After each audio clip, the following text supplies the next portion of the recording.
What is up? Welcome to this week's episode of Lambgoat's Vanflip podcast. I am sitting here with Chris and Drew from the reunited, reinvigorated See You Next Tuesday. Welcome to the show, boys. Thank you very much. Thanks for having us. Yeah, it's been a little bit, hasn't it? Yeah, a hot minute, yeah. Yeah. So, since it's been so long, I thought we would kind of give just a quick recap of, your career prior to this most recent comeback. Because as of recording this today, February 17th, you guys just dropped your latest album. So, and we'll get into that. But, some people may be finding you for the first time, and they may think of you as a new band. So to clear up, some confusion and whatnot, let's go ahead and, cut it back to the early 2000s and kind of give them a brief little, rundown of who you guys were and or are and everything and how it started. Okay. That was for me, since I was the founding member, I suppose. Honestly, I played bass in bands all my life, and in my late 20s, or not my late my 20s, early 20s, so early 2000s. I bought a guitar and decided I wanted to play a guitar in a band, and I found a funny name called See You Next Tuesday, and I started listening to at the time, I was listening to like Converge and Coalesce and Dillinger, and just then getting into all the awesomenesses of the up and coming like spazzy world of music, and next thing you knew, we were playing shows and people started showing up to shows and liking what we're doing, and we fast forward a little bit. Ferret took notice of us in 2006ish, because we had actually hit the road numerous times on like DIY tours, just booked on like show trade basis off MySpace, not Facebook. And then that's when he jumped aboard. He was in a really awesome band called Flesh and Bone Robot up until that point. And a month before we went in the studio for Parasite. I don't even think it was a month. I think it was like 2 or 3 weeks before. It might have been. Yeah, because Bear, our original singer, which Bear Fox, we get it. It's funny. Brandon Schroeder, our first singer, had originally signed the contract with Ferret, and then like bowed out like a week later. It was just like, oh shit, we're gonna have to tour. Oh man, I don't want to do that. That is what it is. I get that. It's not leaving home for an unforeseeable amount of time for an unforeseeable amount of money is not for everybody. So I get that. Yeah, I'll let Fox kind of tell the story of entering the studio and stuff from there. We can just kind of So I joined the band.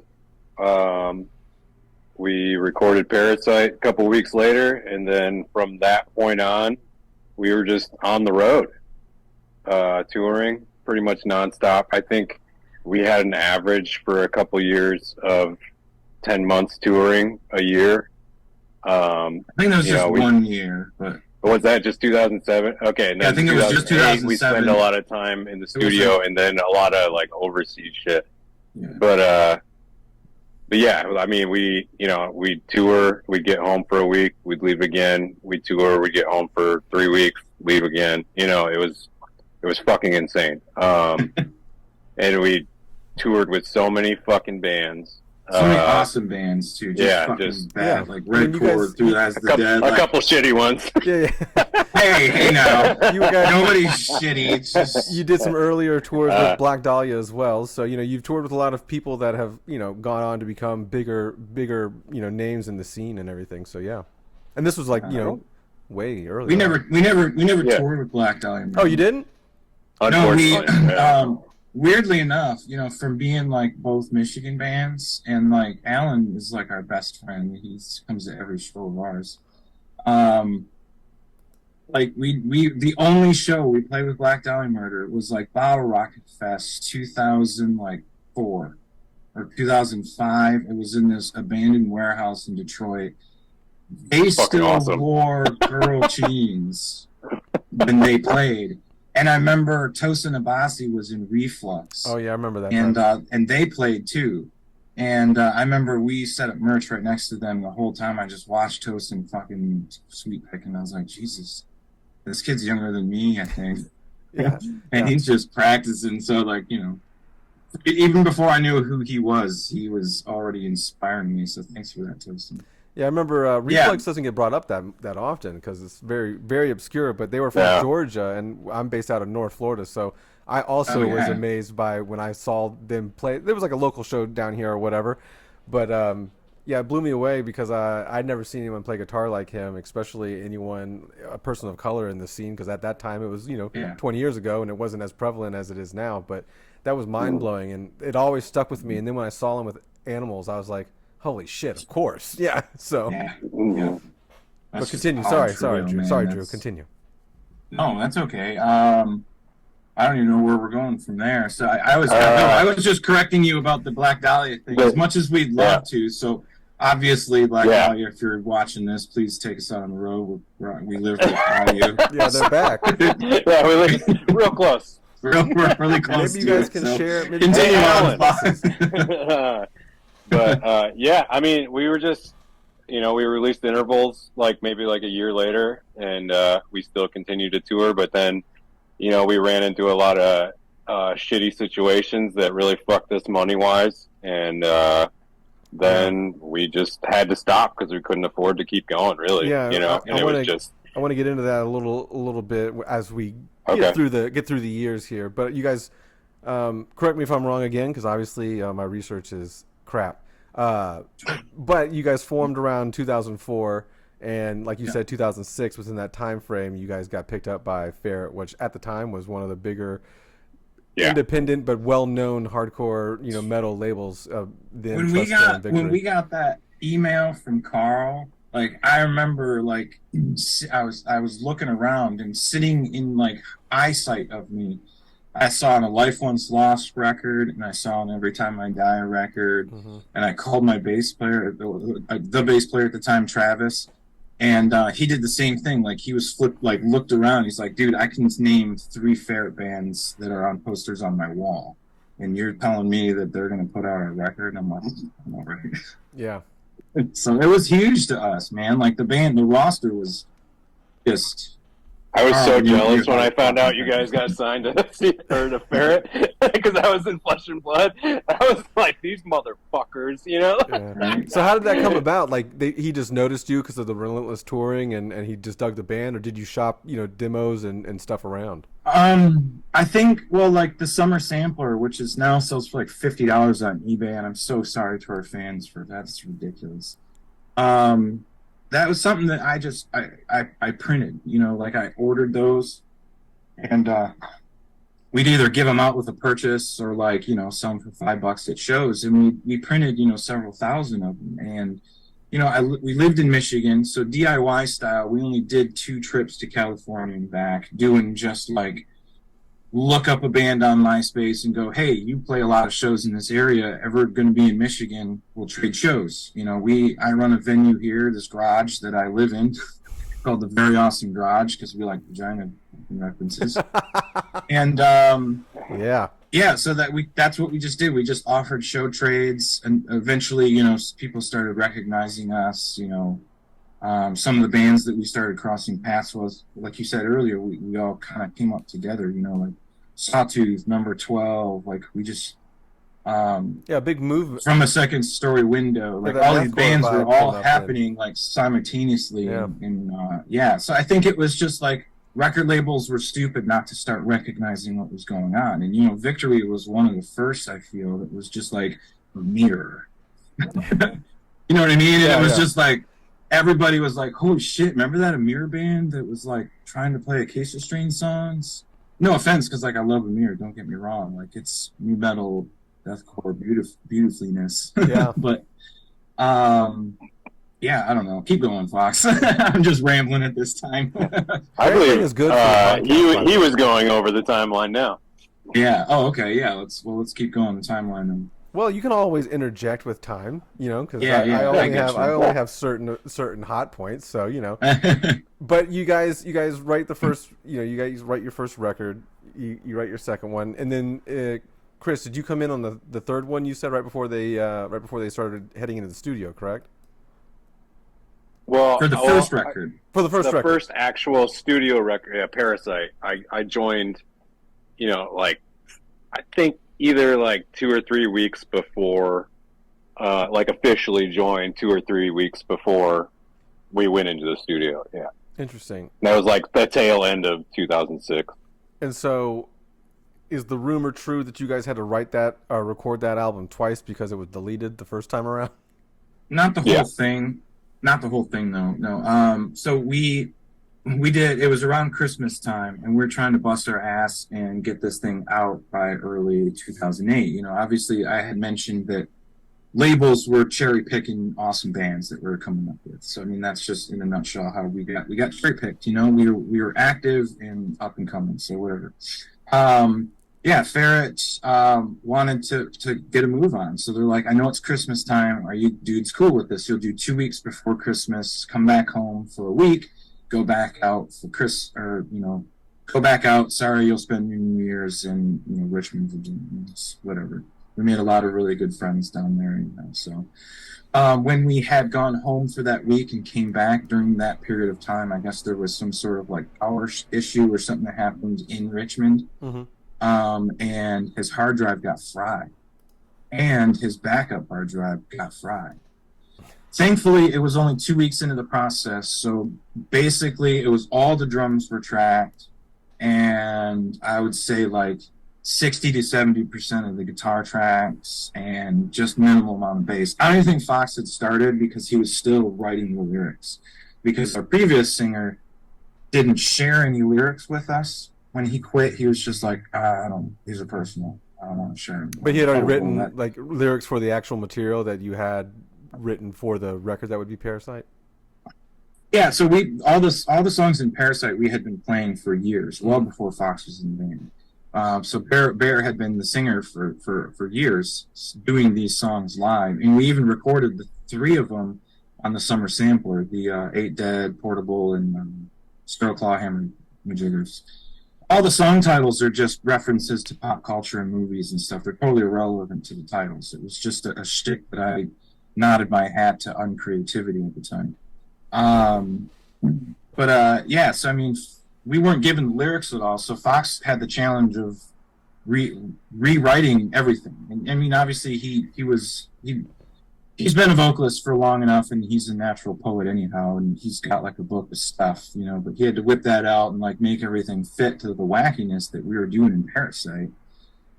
So to answer your question, yes, we did have to double track it, but it was only the drums was the hardest thing, because Andy came back ferocious, and unfortunately some of those songs were exceptionally fast on that record.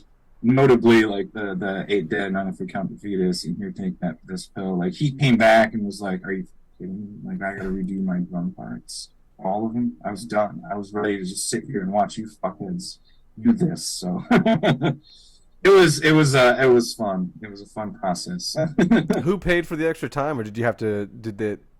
Was it something that Andreas was it? We didn't pay for the extra time. No, Barrett was like, well, Andreas is booked after that. He has another band coming in. We were just going to have to make We just had to get it done. Yeah. Oh, wow. So instead of getting 4 weeks to do the whole record, I guess that probably added to the fact that we did it way faster when we played it live.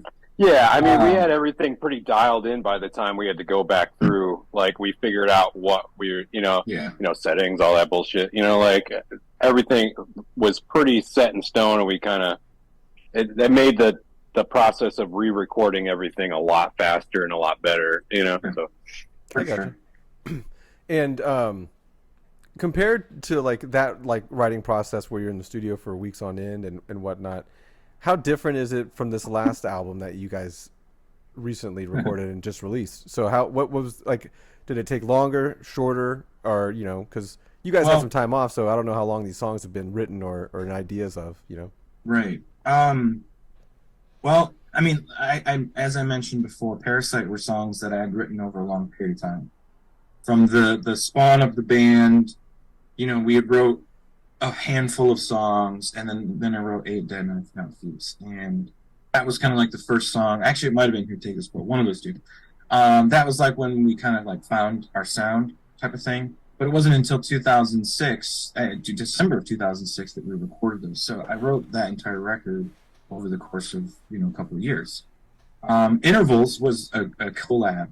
They really wanted a second record, and they wanted it, you know, Ferret wanted it within a year. So we just took time off, and we wrote that in a couple months, and wrote some of it in the studio as well. And that was a total group effort. You know, like we sat there and played everything together and practiced together instead of me coming up with shit and then bringing it to them and we figure it out and stuff. With this record, it was a completely different process because no one was even involved until I got, I don't know, when did you jump in? Like almost a year into me creating stuff, right? Maybe not. Maybe like 10 months in. Like you were sending me tracks, but I hadn't done anything yet. You know, I was maybe giving a little critique here and there, but yeah. In a nutshell, I finished the first song right around January of 21. I started writing around November, December of 2020. I finished and turned the masters over to the wonderful mastermind Josh Schroeder on June 1st of 2022. So not quite 2 years, but pretty darn getting close. So to answer that question, I am an extraordinarily painfully slow writer. Yeah. So let's, before we bridge this gap to the new album, you briefly brought up the financial situation, and one of the things I do like to kind of like harp on this podcast is the fact that there is like little to no money within this industry, especially Right. you know, people complain about, you know, Spotify artist payments and all this other stuff, but like it's so much worse in like the hardcore and metal world, more so the underground metal world, because there are some metal bands that do quite well for themselves. But you know, in our little scene, it is very difficult for bands to last a long period of time. And though we've had a very few, you know, run the gamut and stay alive, it doesn't happen that often. So I want to elaborate on what caused you guys to disband in, you know, the 2009 2010 area. So if we want to dive into that a little bit, because I know there was a lot of like, you had your van repossessed, you had some financial stuff to pay back. So well, to preface, our last tour was called the Vanflip tour with Arsonist Got All the Girls. So there's no care ever. Oh, the No Care Ever tour. That's right. Yeah. Sorry, we're on the Vanflip podcast. yes, they were commenting Vanflip on that tour, possibly. That's probably what you would remember. There was a flip van on the poster, and there was a lamb and a goat like walking next to each other next to a crashed van. We got to get that. Classic. If you can find that, just send that to me. I think he's got it. Yeah, he's got it. Yeah, we'll post that because I like to do those from the vault. I call them posts. You know. Oh yeah, absolutely. I'll see if I can dig it out. Appreciate it. Yeah. So I mean, it was we had some issues at the Canadian border. In a nutshell, we got seized a bunch of shit. We lied on our fucking paperwork because we're savages and we didn't want to pay taxes, and we ended up paying $3,000 in taxes. So thanks, Canada. It is what it is. It's our damn ass fault. Then we did the Hate Eternal tour in Europe, which was probably the most smart thing that we could have ever done, except for the fact that we paid more in transportation and gear rentals than our guarantee was every day. So we came out of that another $7,000 in debt. Oh wow. And then because I mean plane tickets, even then that year, remember, that was when like gas was like $17 a gallon, but yeah, flights were no fucking joke. I remember we spent probably $12,000 on 4 flights to Frankfurt and back. Oh my gosh. And so it was just that, and then we broke an axle on a fucking trailer, and it was just one of those like somebody throws something broken into the mud and says, "I'm fucking done with this." Yeah, that was the fucking nail in the coffin. Yeah, when that happened, really, we were just kind of like, "What the fuck are we doing?" Like. And there was even more stuff that happened that Drew didn't even mention. That every time it was just like a fucking hit to the head with a hammer, like every fucking, and you're just, oh my God, so, it eventually just wore us down, and we just didn't see a point in putting ourselves further in debt. Yeah. So to recoup those losses, am I right when I read that you guys had to sell like all your equipment and the trailer and everything like that as well? Well, because I was the founding member, everything was in my name, including like the van debt and merchandise debt, and everything was in my name. And when we disbanded, it just kind of fell on me. I filed bankruptcy, so that was super fun. Yeah, and then we went on hiatus. So yeah, I lost all my guitars and stuff. Moved back in with my mom's. Poor me, kid that went on tour, came home to mom. I said this in a few podcasts because I'm jealous, but Fox was, he's wildly talented as an artist as well, and he is a tattooer. So I mean, he also had another career waiting for him too. Like how long you were tattooing for how many years at that point? I actually finished my apprenticeship a couple months before I joined the band. Yeah, so, but it's not like I didn't come home and I ended up getting a really good job when I got home, but I was still like broke as fuck, struggling to pay a $200 rent. Yeah. Well, what I was I didn't saying have any is clients or anything. Yeah, well, what I was saying is like, you had that opportunity waiting for you. Right, I remember that being like a thing, because you would literally be like, if we went on another tour, we could maybe make this much. If we stayed home, I know I could make at least $500 a week doing tattoos. And I'm like, that makes sense. I get it. I'll sell all this stuff, man. So, yeah. And how old, you know what I mean? So, how old was everyone around that time? Was it like, if I'm thinking back, it might have been like early 20s, right? I was like mid-20s. I was like 25 or 26, maybe. Yeah, around that time when the world's like, get a fucking job or figure it out. Like, you feel that like, pressure, right? Yeah, exactly. Yeah. Mm-hmm. It's like, we're just going to keep doing this forever, and I'm going to end up living in a gutter somewhere. And there's no malice to it. Like I said, I was just jealous because he had a career that he had already started. Like, he had already been working on that.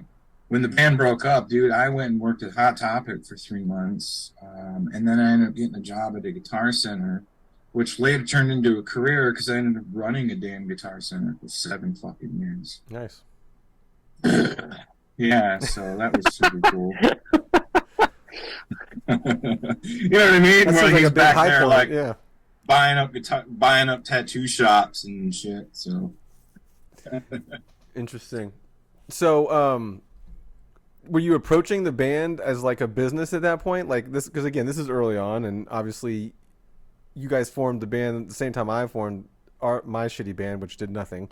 But we didn't approach it kind of like as a business at the time. Obviously, like you said, the DIY scene, I think, in general for the country and for that time period for our little scene, like MySpace had just kind of popped off, and you mentioned like booking tours through MySpace, and I and every other band, I feel like at the time utilized that as a reference point to like trade shows. Social media. It was fucking awesome. It was it was great. But it was brand new social media. Yeah, and it wasn't horrible, and you could have like that little song on your profile, and your built-in songs that had play trackers, so you could see who's popular. And yeah, it was great. It was great. But were you guys approaching? Like, were you approaching it as a smart, business plan? Essentially, yeah. I mean, there was a time where See You Next Tuesday made a little money. Were we like lavish? No, we still drove a fucking a used 350 with a beat up shitty trailer. Like, we came home and split up $1,600 to live off for a couple weeks or whatever between tours. Like, it wasn't a lot of money, but we were selling merch, we were getting on great tours. When we were on tours like the Red Chord and Through the Eyes and Acacia Strand, Job for a Cowboy, like, we lucked the fuck out, man. We had some people that really liked us. Matt Pike from the Kenmore Agency, who's now working with us again out of 33 and West. And Carl Severson of at the time Ferret, we had people that really liked us, and we lucked out, and we were able to keep going for a long period of time because of it, and I had to become business savvy because you can't just not pay taxes for years on end. So, I opened a bank account, and also like going to Europe and stuff, you had to be able to buy merch in a different country and ship it to your first show. I don't know if anyone logistically knew that that's how a band does that. We order it over there, and then it stays in the same country. I ordered it in Germany and shipped it to somewhere in Germany. But you had to have like, a credit card. So, I was in a fucking band forever. Like, I don't have credit cards. So, you got to be smart and you have to open up a bank account. So, yeah, I had to prove a paper trail. So, yes, eventually CNX Tuesday became a business. And, like I said, I was the pioneer of the band. I named the band. And I'm the one that was pushing it. I was always the pusher. I was always the manager role, I guess you could say.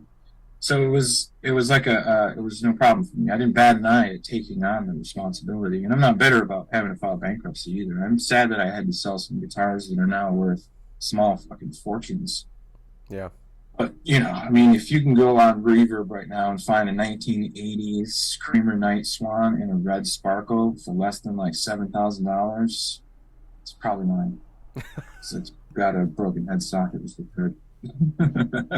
That's a bummer. That is a bummer.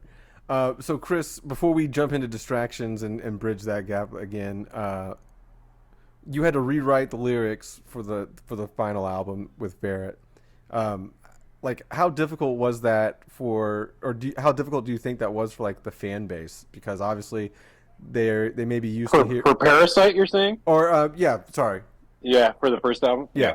I mean, prior to Parasite, the only thing that was really out there was the 3-song summer sampler.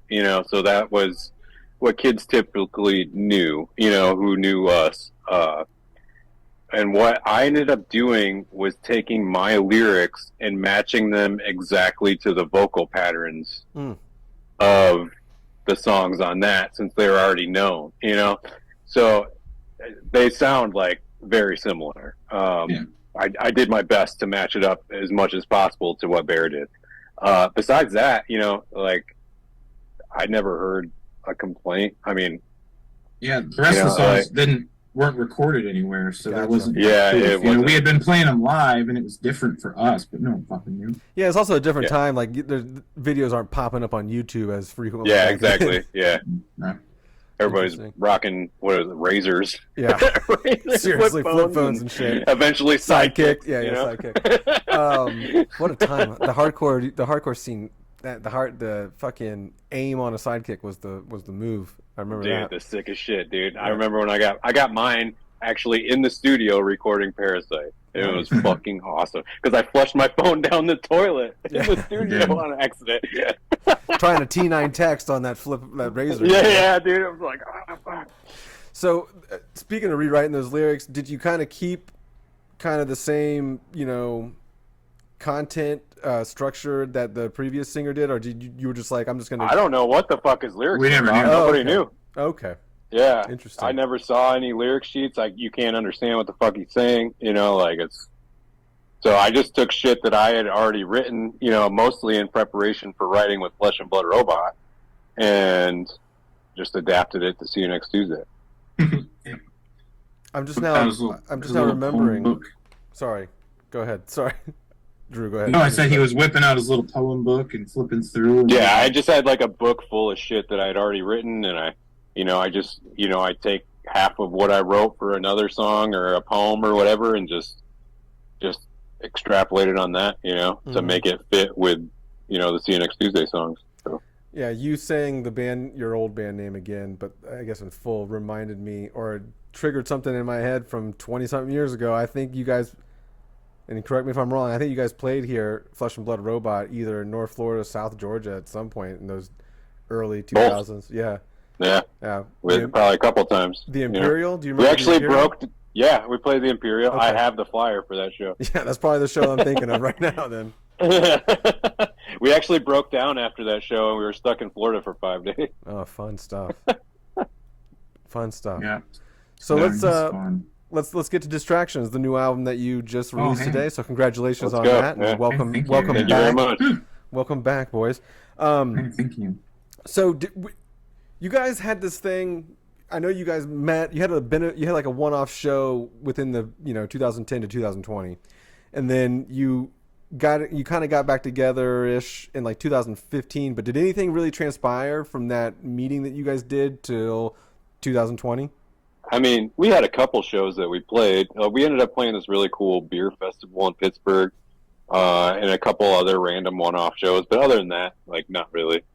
Cool. All right. Well, that answers that. So how do you guys get back with Carl? Was it something like, was he the first person you reached out to because you were previously on Ferret and you were like, hey, we're kind of writing some stuff. We think it might be a good fit for Good Fight, or, you're used to us. So how'd that come about? Honestly, so you remember, Wax Vessel, obviously. Mm-hmm. We did that Gash release on Wax Vessel, which was the Summer Sampler and the This Was a Tragedy or Twat EP, which was the first EP that we recorded in Josh Schroeder's in-laws basement here in Bay City where I live, before he was, in his super awesome studio, recording Lorna Shore and stuff. But yeah, we had contacted Ferret originally to just ask a couple questions about that, because when Ferret sold everything off to Warner Brothers, we weren't sure on like the logistics of like, okay, these 3 songs on the Summer Sampler were re-recorded later on for Parasite, but we should be fine with these, but we just wanted to double check. So we checked out that and just had to make sure to get our ducks in a row. So we had already opened the conversation, and they just, reiterated anytime we'd reached out for anything, there was just like, hey, if you guys ever do anything, let us know. So it was one of those things where it's like, they never done us wrong. As a matter of fact, we owe our career to them. You know what I mean? Mm-hmm. Like, all the really awesome stuff, all the really awesome tours that we got on were, a product of being on Ferret. You know what I mean? Like, we got a lot of opportunities because of how awesome that label was and how many people loved them, and they liked us and they liked us as people as well, and I think that all resonated well. So there was no reason not to. You know what I mean? Go with Good Fight, not Ferret. Yeah. Well, yeah, Good Fight. Obviously, yeah. We all wish Ferret was still around. Yeah. Yes. Yeah, we know what Good Fight is at this point. Yeah. Yeah. It's crazy that, both Truscott and Ferret kind of moved on, but yet Josh and Carl are still, somewhat involved in the scene still. So it's kind of cool. What's the biggest difference, obviously, between Distractions and the previous record before that? Like everything? I don't know. When you mean musically? Yeah, I mean, like, because obviously a lot of time went on between those two. You had over a decade of time, and you wrote it over a year or so. So things change. Like, what's the biggest change in your writing and influences in that? Yeah, well, change. Shit. Yeah, I'm obviously I don't. I mean, I listen to some of the same stuff I listened to back then. I'll never not listen to Converge. But, and that's the thing, if you listen to each record too, you can definitely tell that I was listening to different stuff. You know what I mean? Like, you listen to Parasite versus Intervals, and granted, Intervals was more of a group effort. Travis and Andy and Fox and I all wrote that collectively. Parasite was a pretty solo me type of situation for probably 80% of it, and then obviously with Distractions, as far as the music is concerned, it was all written by me. And, Fox handled all the lyrics and stuff like that, and the vocals. But all like the electronics and stuff, obviously that's a new element that we incorporated. But during my time off, I grew to learn production stuff. I got into electronic music. Weirdly enough, the only music that Fox and I both like our shared commonality musically, is electronic music.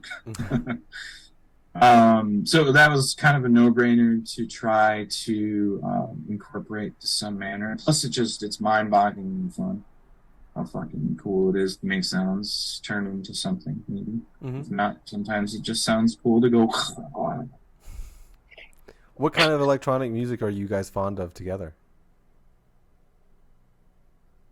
Like what style? Youth Code's probably our most loved by the two of us. Okay. We both love Youth Code. Nine Inch Nails, obviously. So like industrial, is that kind of more electronic? I get into more dancey, I don't know, dancey, Oh, but come on, like Chris. darker synth type music, like Carpenter Brute or like Perturbator, Ghost or Ghost. I don't know how you fucking pronounce it.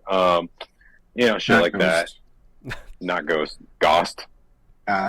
Golf. I got you a pin for Christmas. So nice. You did. Thank you. Nice. Yeah, and I like, Author Punisher was one of the most Great, like influential records of 2022 for me. So big hat tipping to that motherfucker, man. His Beastland that came out in 2018 is a masterpiece, and his follow-up in 2022 is nothing short.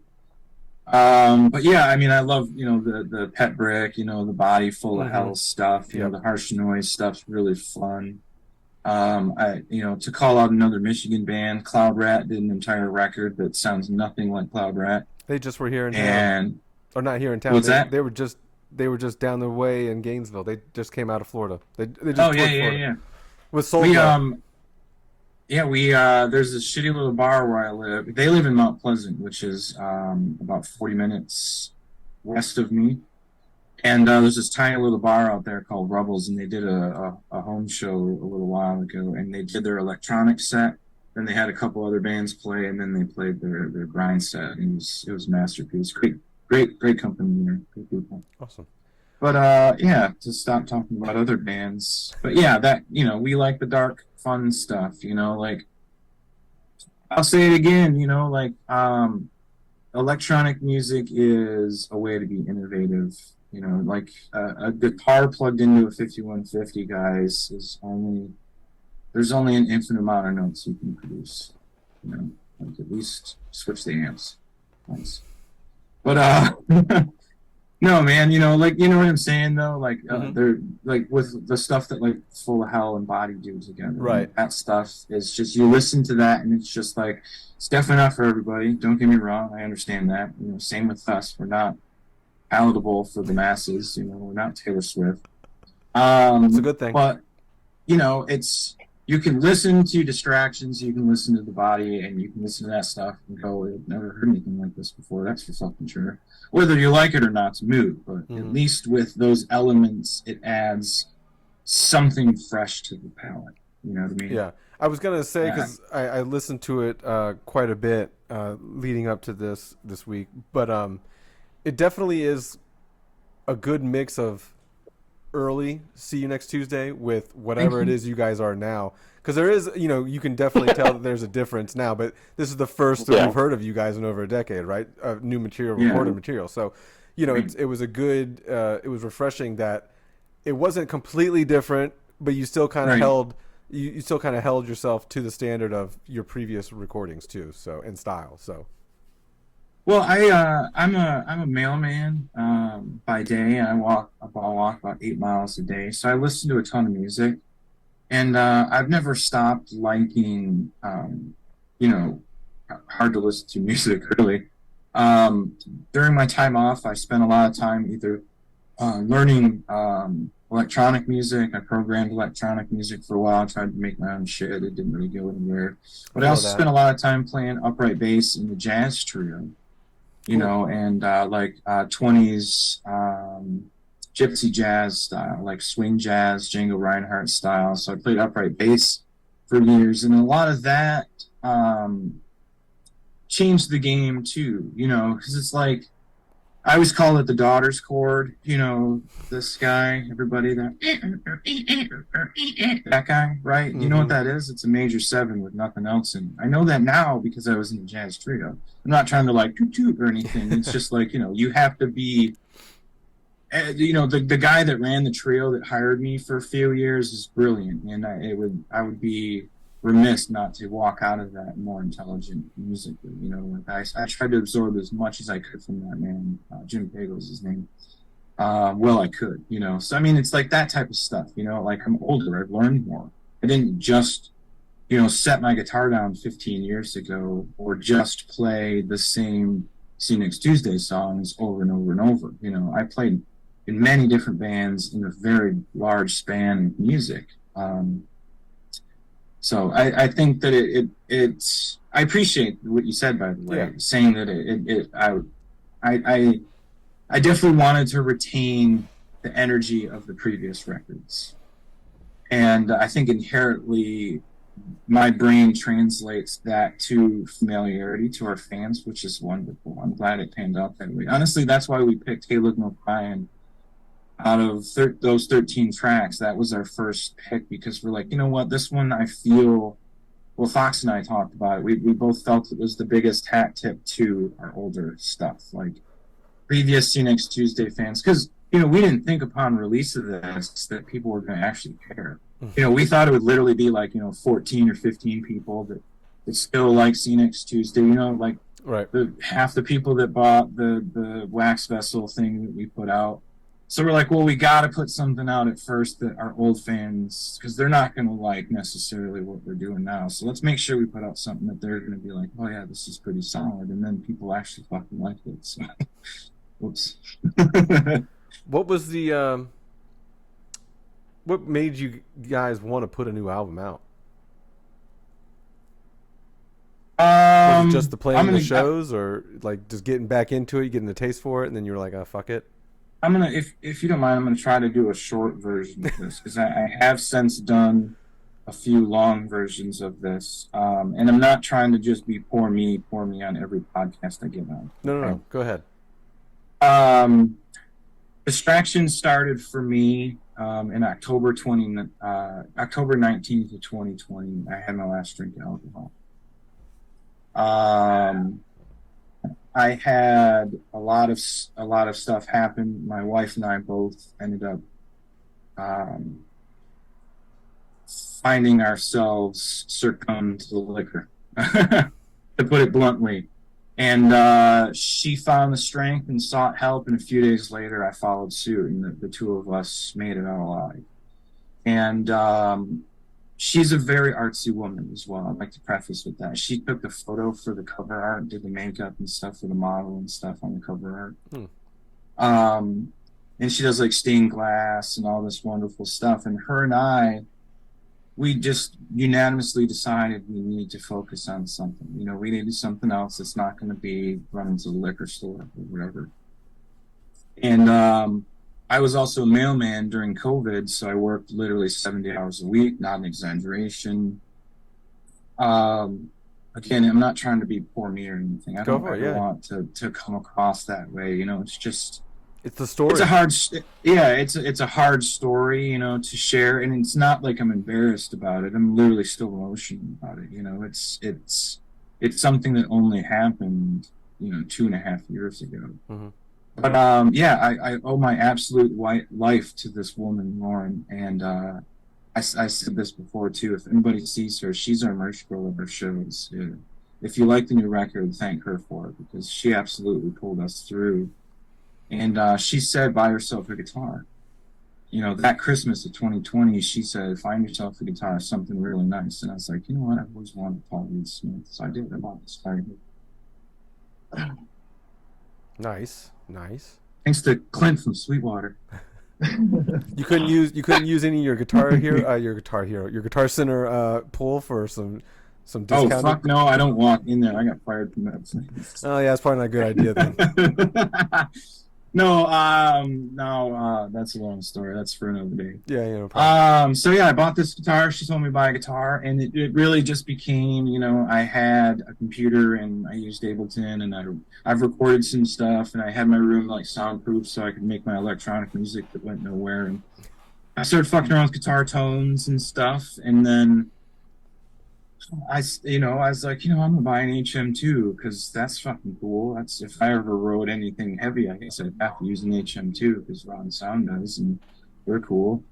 And then I started playing with it, and I was like, I don't care for how this sounds, so I'm gonna try to make it sound different. And then, you know, it just became like this tone journey. And in the midst of the tone journey, my guitar gradually got put into drop A, and I'm writing a grindcore album, you know.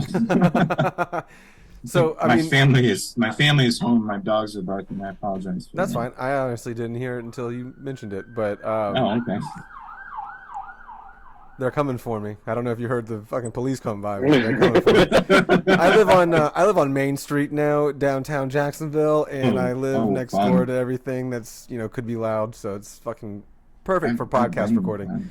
But clearly, needing a distraction from getting over alcohol or whatever your vice would be. Obviously, that's where the title of the album comes from, because obviously that was exactly where the title came from. Yeah, that's where your distraction was from that. So that's a full circle little story there. That's cool. Yeah. God, there was something I was going to ask you both. Oh, yes. In the last two albums, or in the final two albums, obviously one over a decade old, you guys seem to have like a lot of short songs on your albums, and the albums do play around 30 minutes. The last two, I think the other one was about 20-ish minutes or so. But within your kind of genre in the mathcore world, quick, spazzy, fast songs are the name of the game. But on both of the last albums, you guys have like a very long ending track. Like, what is the thought process behind like having, and again, some of these songs could be like just quick electronic bits or whatnot, but you do kind of have like 60 to like 180 second songs, on there sometimes. But then you have a much longer like, opus at the end. So yeah, I just want to kind of expand on that. So this record has a lot of concepts to it. Obviously I've prefaced that I've spent years writing this record, it took me a long time. In the process of that, I didn't just contemplate about what riff is going to go here and not sound stupid. I was also thinking about like, okay, where is this going to go? If it's going to be a record, it's got to be how long? How many songs do I try to want to get? Obviously I'm an adult, so I'm composing an album. I thoroughly planned it out the best I could, and I think that was just one of those traditions that I didn't want to fuck with, to quote Letterkenny. Actually Parasite had Pogonotrophy Part 2, which was around 3.5 minutes, so that ended with a slower jam.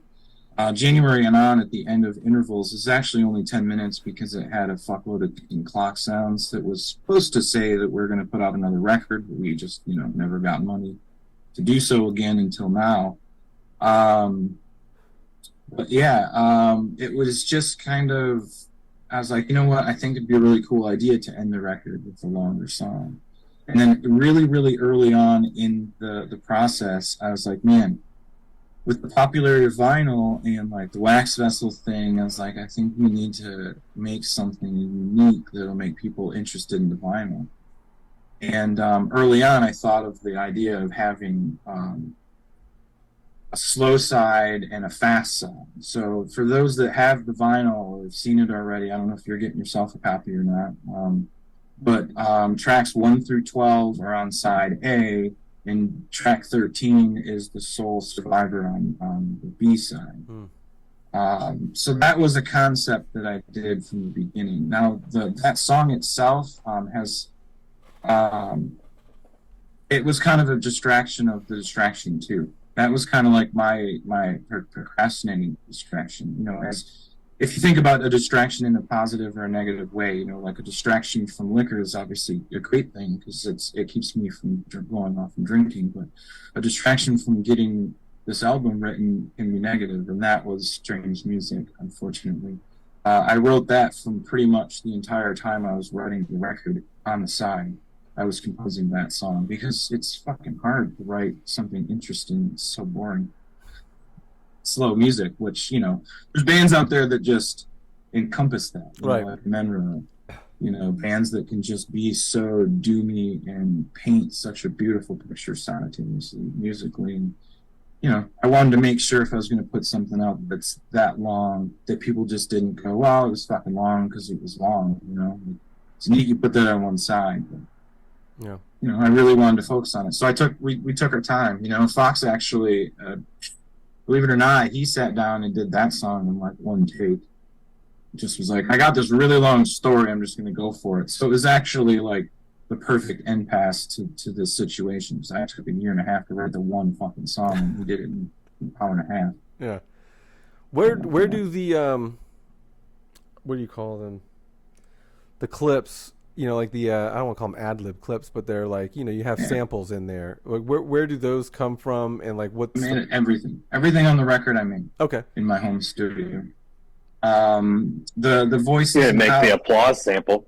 Oh, shut up! I took that from a royalty-free sample site. I'm sorry. The applause sample in this Happy Madness I did not make. However, I played the mandolin and the solo at the end, and I transposed that to guitar and played it live. So that's cool. The voices. So yeah, the intro track. Those are some of my coworkers. I did like a blind interview thing. I said I was starting myself a podcast. Yeah. And I was like, it's about swearing, and I work at the post office, so everyone immediately was like, absolutely, I want to come over to your house and swear on the internet. It sounds like fun. And some of them knew that I was in a band prior, like I'm in small town America, so it's not like anyone realized that like I actually did anything cool before. But they knew I was in like a band that had a fun name or whatever. Right. That's what So I had these people over, and I just right out the gates, I was just like, okay, I'm gonna say swear words, and you're gonna say them back. You're being recorded, not me. Coached the best I could, and then I'd open up with, does the word cunt offend you? And you get these like, I had a couple girls, stop by and, from work, and they were just laugh their ass off. Nah, cunt's not that offensive of a word. So if you really listen to it, it's a lot of people saying that, it's just a fucking word. Yeah. Get over it. What's the oh, go ahead. Finish. Oh, I was going to say, we do have, I'd like to shout out, we do have some previous members. Travis, our bass player, for Parasite and Intervals, he did some spoken word, during, I'll Never Smile Again.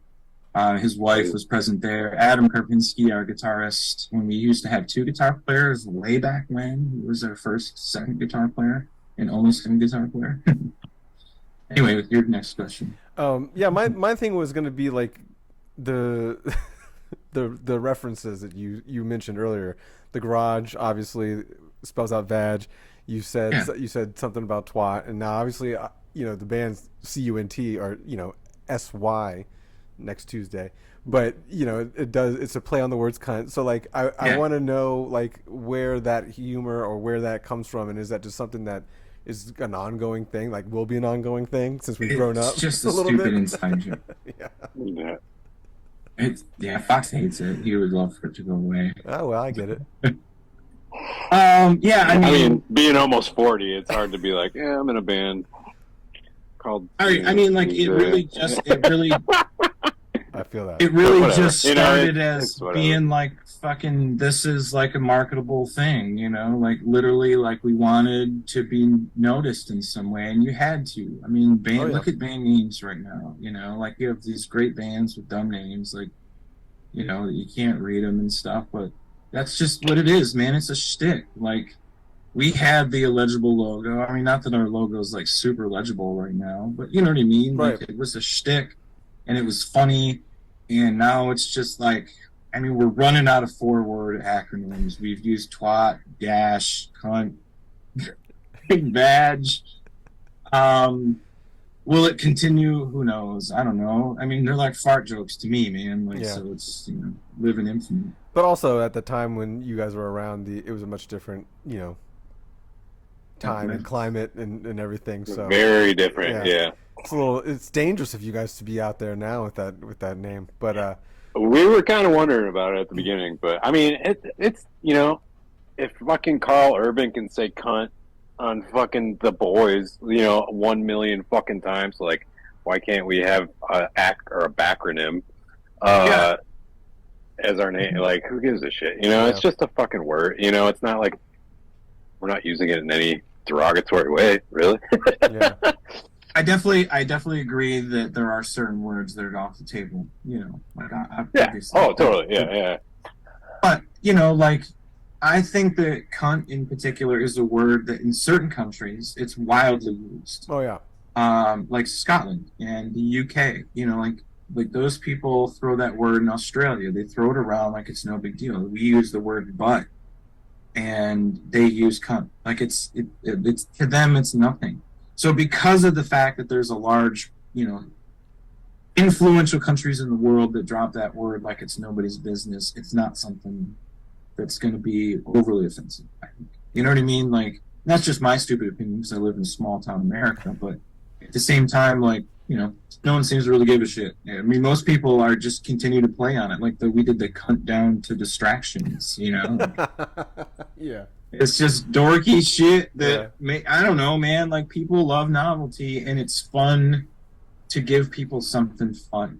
Yeah. You know, so if it pisses a couple people off, you know, there's Karens everywhere. Man, I get it. You're gonna upset somebody because there's just fake outrage all over these days. So, you know, I live in Florida, so it's a little different. Bring it on. It's a little different, you know. So we see it all the time. But moving on from that topic, you guys played a couple shows in January. Do you guys have more planned as we go? And again, keep in mind this probably comes out after March. So.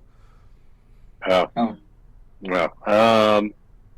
I mean, we have some things we're looking into, right? I think we have some in May coming up, possibly. Yeah, we are doing like a in a nutshell. You know, we are. I said we're older. We have real jobs and stuff. So I mean, the taking off for 45 days is not currently in the cards. Right. You know, obviously, it depends on how the record is received, but we can't just pause life and go make, you know, $15 for 10 years of tour. Again, we're not going to do it. We have families and dogs that love us.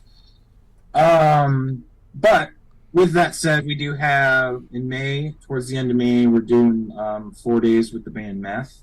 Oh, cool. It's going to be kind of like Louisville, down that area, Tennessee. We're going to try to get down there. We're just going to kind of drive in a van and turn around and come back kind of thing for 4 days. Similarly, what we're doing next week, which will be weeks after this airs, but now you got me confused with time. Here you go. We're telling me when this is coming out. Just March. Just March, yeah. So, into March. Other than that, you know, we wanted to try to get on a few festivals. So Furnace Fest, if you're listening, I'm going to keep bugging you. I was going to say, they're like the mecca for reunion bands right now, you know what I mean? Yeah. I know. And here's the thing is, we mentioned that, you know, a band named Cunt is not necessarily the most palatable, but, you know, it is what it is. Suffice it to say, we want to try to do a couple festivals. If we get something that's further away, like Alabama, you know, obviously we would play some shows there and back, but who knows? Yeah. Nothing is set in stone. Our lives are fucking a complete mystery right now. Got it. So you said you're a mailman earlier. Fox, are you still tattooing and doing that? Yeah, I tattoo. Rick does as well, our bass player. I own my own shop, and Rick works there. So yeah, I'm still tattooing full time. What's the shop's name, just in case anyone, you know, hears this and wants to Fish Ladder Tattoo Company. Nice. And what do you like? Where'd you start tattooing? Was it something that you just always drew and you were creative? Obviously, like you said. Not really. I mean, I was actually going to go to school to be a comic book illustrator. Okay. And then I kind of fell into the whole band life with Flesh and Blood and kind of just didn't go anymore. I stopped and just was deciding to live my life in a van and not make any money.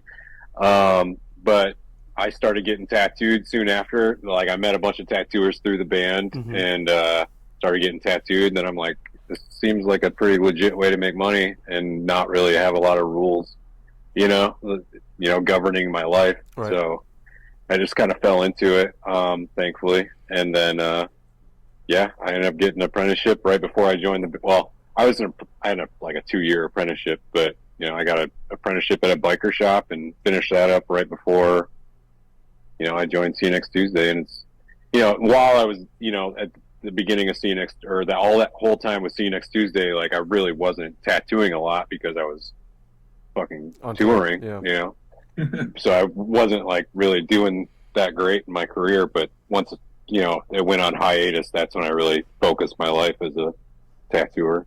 Interesting. You got a bunch of ring lights behind you, and I know you're using one now because I can see it in your glasses. Do you do streaming or any kind of or is that just for, you know, tattooing? It's for playing Magic the Gathering. Sick, dude. Online. Sick.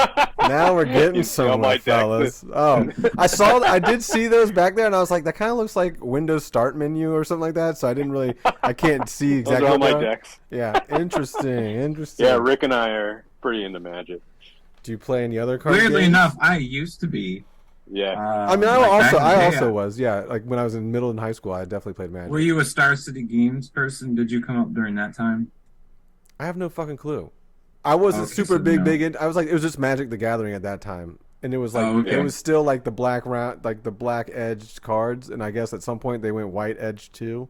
Yeah. And then they started okay, so making you different you things. you played as a kid mostly then. Right? Yeah. Like middle school Oh, okay. probably was the last time I played. I played for a solid 20 years of my life, including into my 30s, where I did a tour circuit. Like I used to go like to Star City Games tournaments and stuff like regularly. Like I would travel to them and stuff. Oh wow, I was super dork. that's pretty nerdy. Yeah, but I mean, like again, I get it because I played it too, and I also like.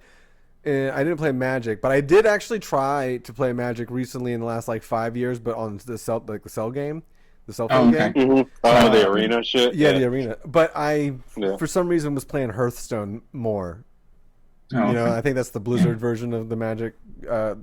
I've actually, But I also, I kind of stopped playing Magic right around the same time, like the Star Wars game came out, you know, because the Star Wars card game came out, and then all these other card games came out, and I was like, I'm out.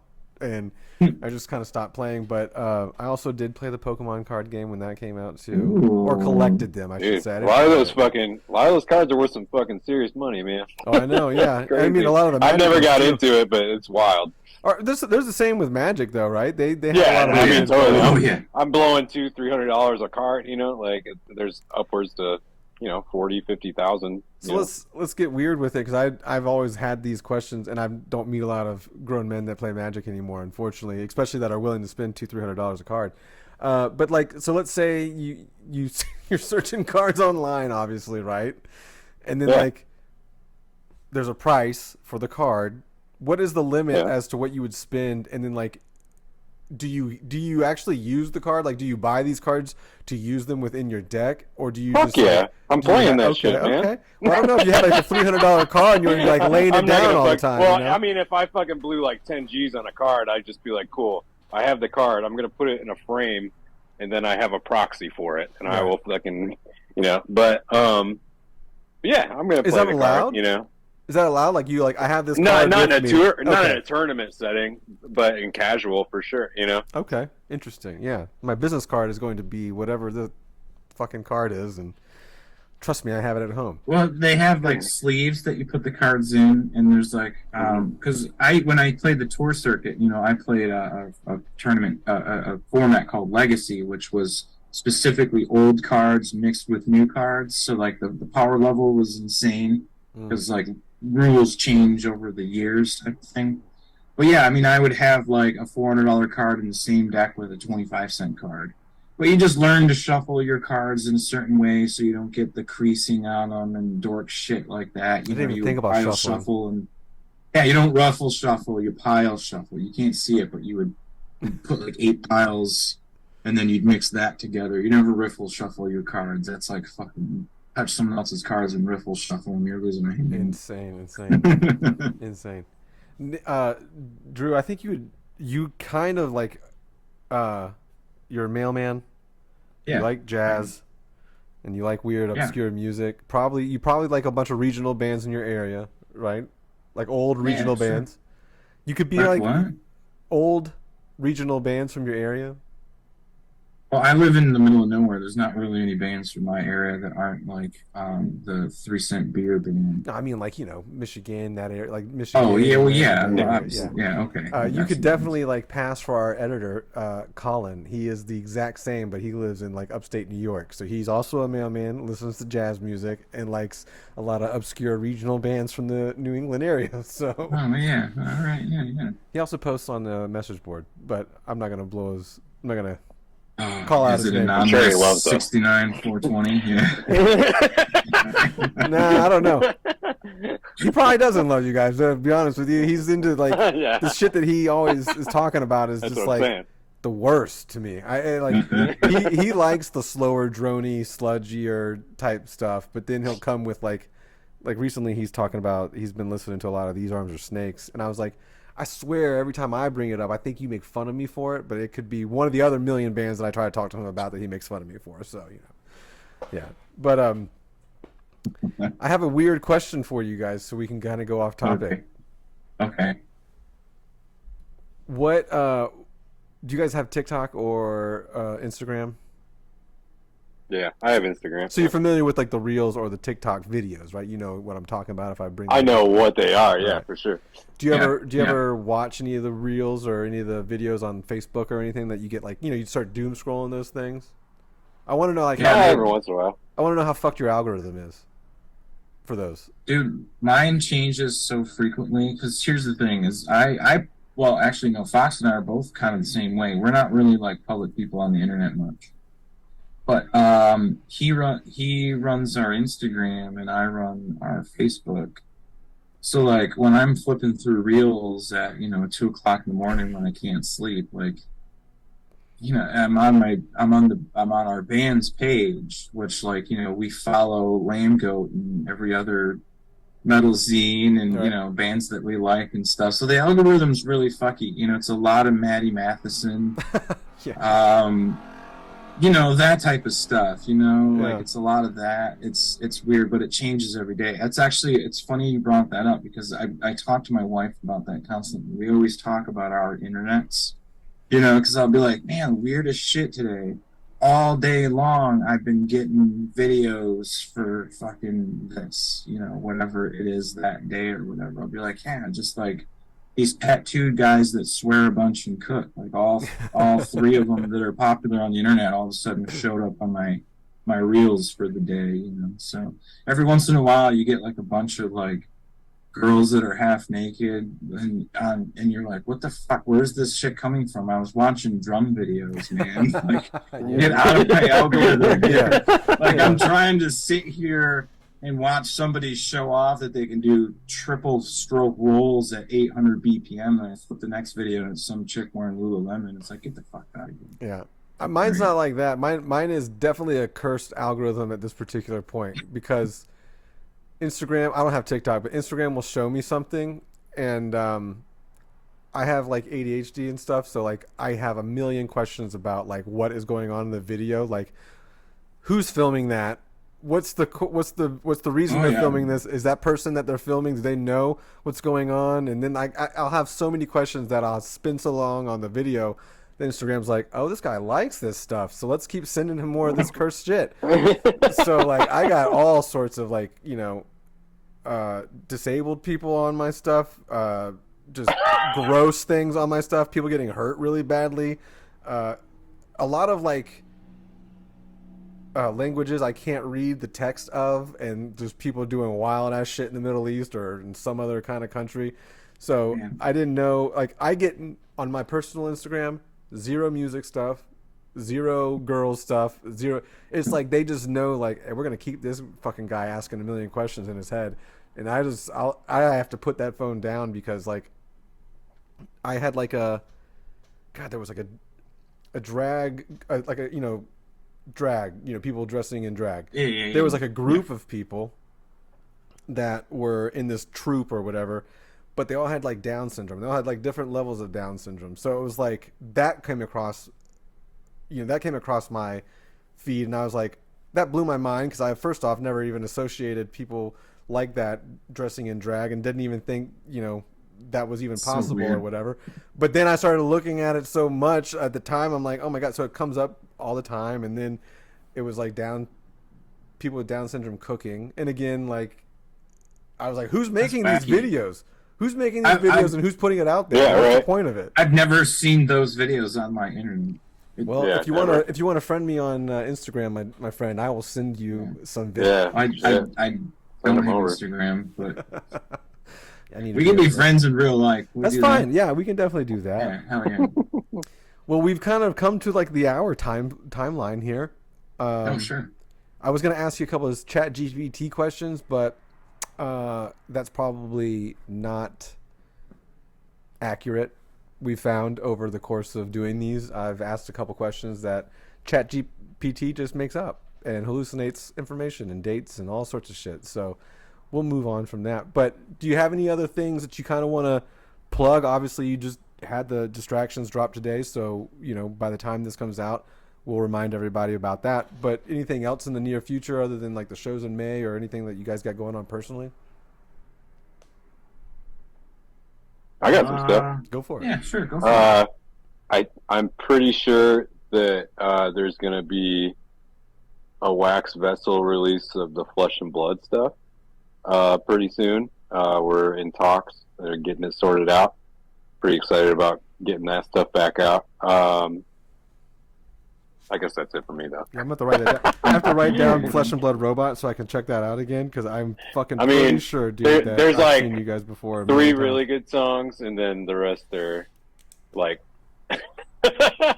they're from when we were like teenagers. That's fine. I just want to see. I want to look up something and get like a visual, something visual that kicks in that nostalgia from early 2000s. Yeah, it'll be me with a white belt and really tight pants, and when I could actually grow hair. Did you have? I was gonna say, did you have like cool long hair, maybe in front of one eye? I had like a weird like mohawk thing. It was pretty cool. I wish I still had it, or any hair at all. It would be sweet.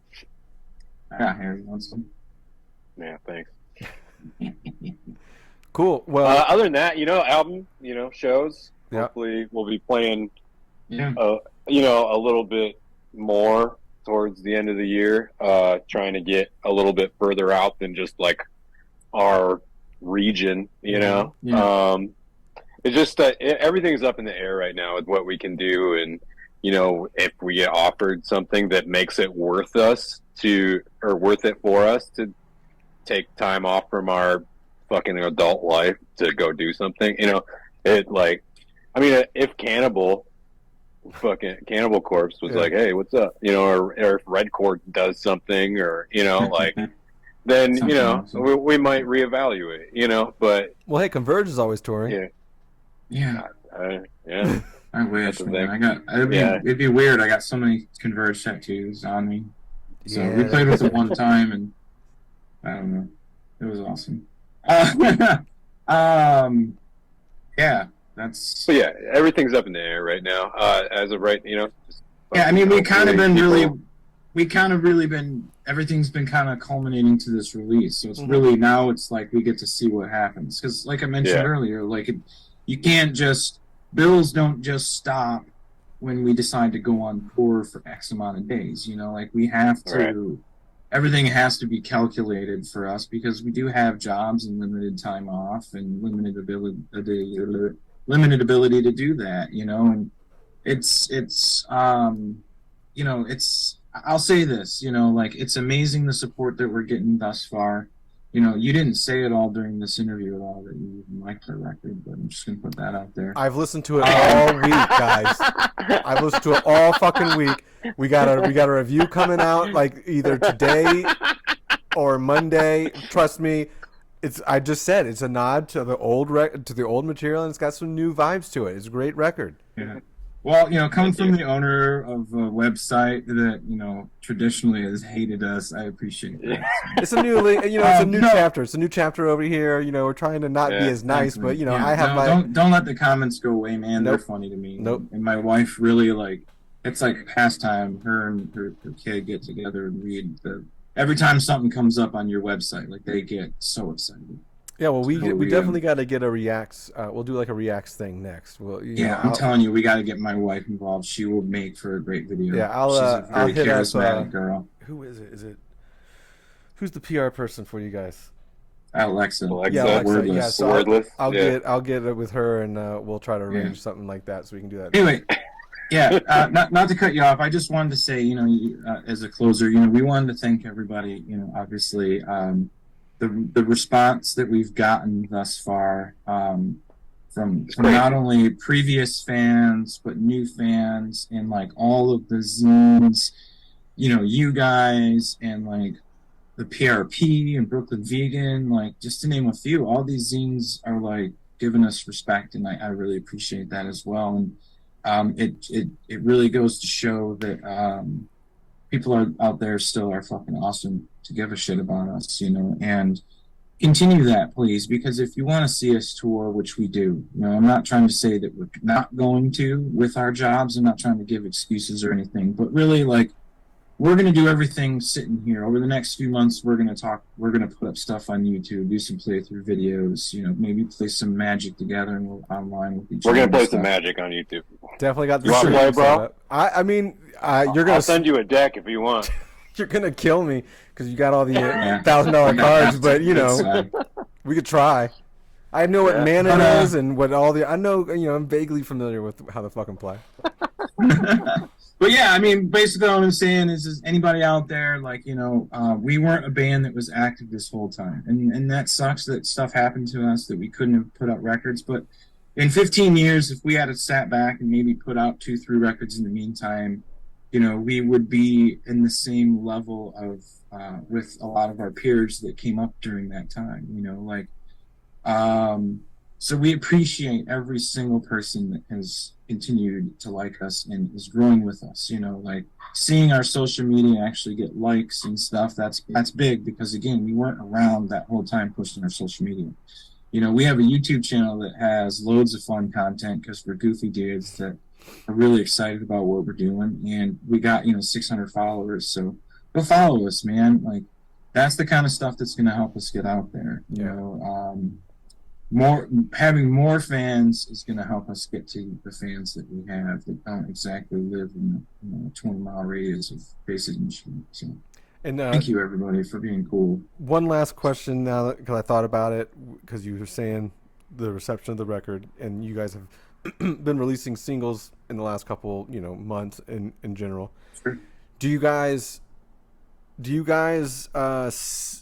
have access to your Spotify account or anything like that where you post? Yeah, I do. Yeah. So did you notice, have you noticed any different, like, to your listeners before you started releasing the singles to now? Because if I look now, you're at 22,000 monthly listeners, which, I don't know what it was prior to the singles, but.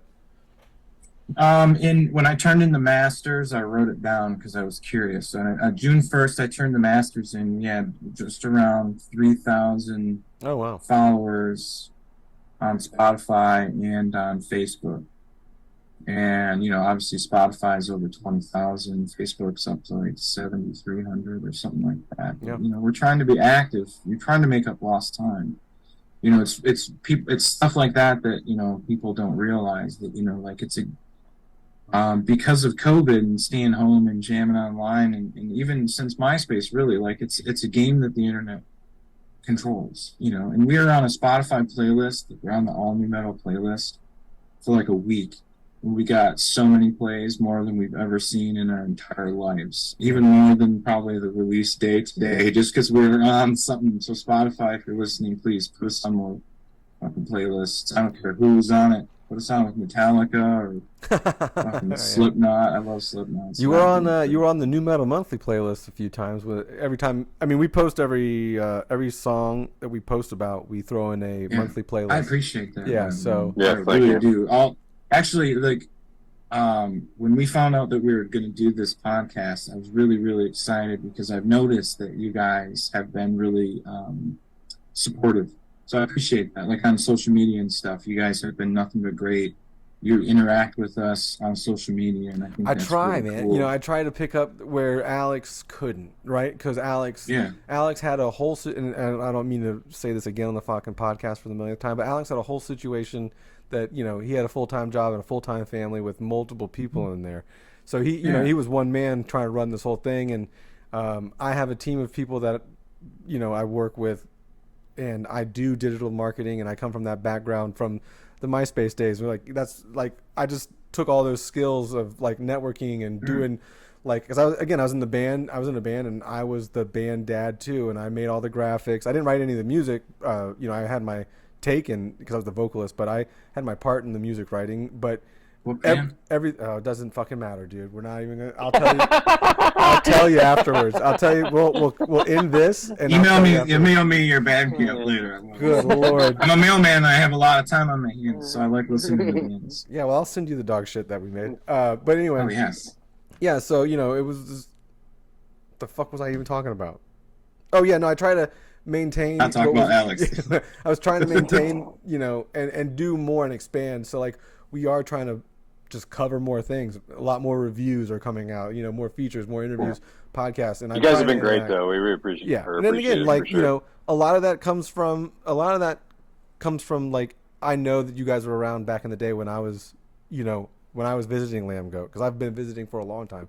So a lot of these bands from the early 2000s that are coming back around, like there's so many people that don't know about those bands in that time frame because there's a lot of newer blood in the water, so to speak. So, you know, I'm trying to.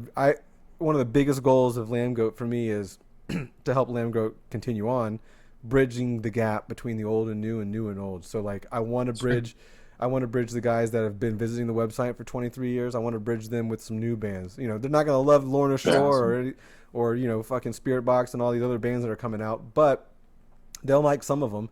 And maybe some of the guys that like those newer bands don't know anything about where that music or that sound came from. And I want to kind of show them, hey, if you follow down this track or crack, you might fall into finding out like, hey, the reason why this band sounds like this is because of this band, you know? So, yeah. Awesome. We appreciate it. I mean, Lambgoat was something that I was looking at every day, constantly in 2004, you know? Yeah, no. Hey, but you know, to see what was going on, you know, and now, you know, here we are. As a year, it's appreciated. As a year and a half ago, you know, we're a mobile-friendly website. We came into the 21st century, so hey, if you haven't been in a while, check it out. I still check it every once in a while. We appreciate it. I appreciate that. I know that the bands do, you know, check it out. The reason why the comments won't go away is because I know that the people that they're writing the comments about are, for the most part, enjoying the funny bits they get from it. And honestly, man, like, I know that it sounds like you want to move past that, just as we want to move past the wacky titles of our songs off of Parasite. So I understand. But we're not moving past. It's just a part of it. Yeah, it is. Definitely it really a part is. of it. Like, yeah, it needs to be, really. When I explained to my kids what Lambgoat was, right? Because I have a 14-year-old and 20-year-old, right? And neither of them listen to metal. I mean, they like Taylor Swift and stuff. And when I explained to them, because like I said, my wife thinks your comment section is like, she checks it daily, right? Thank you. And so I recently had to explain that to my kids. I'm like, okay, so it's this website. Hear me out.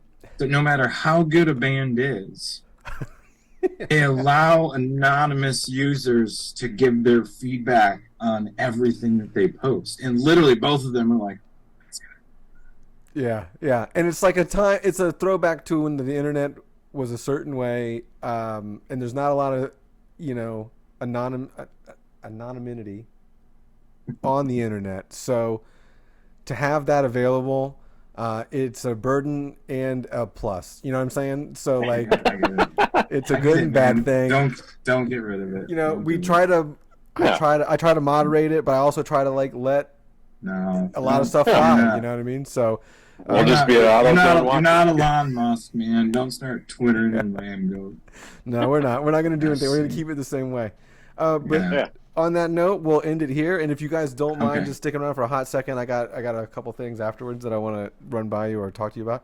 But I appreciate your time and congratulations on the comeback. This opportunity. Like you have, thanks a lot, and thanks, you know. Seriously, man. Awesome. We appreciate it. Really, absolutely everything you guys have done since we released the first single. Yeah, we'll continue. We'll continue to do the same. But again, congratulations on the new record and coming back. Thank you. Appreciate it.